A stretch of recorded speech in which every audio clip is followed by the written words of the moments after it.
तीन दुश्मन इंसान के, इंसानियत के। पहला तकब्बुर, दूसरा हसद, तीसरा गुस्सा। तीनों कनेक्टेड हैं। सबसे पहला तकब्बुर, मैं, मी, माई सेल्फ एंड आई। इब्लीस से शैतान, जन्नत से बाहर, डैम्ड एंड कर्स्ड फॉरएवर, हमेशा के लिए लानत ज़दा। दूसरा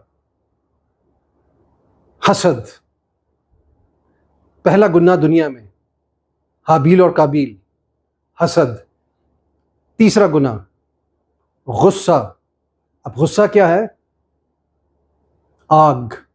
और आग क्या है? जिन। और जिन क्या है? और क्या था? इब्लीस। इब्लीस क्या है?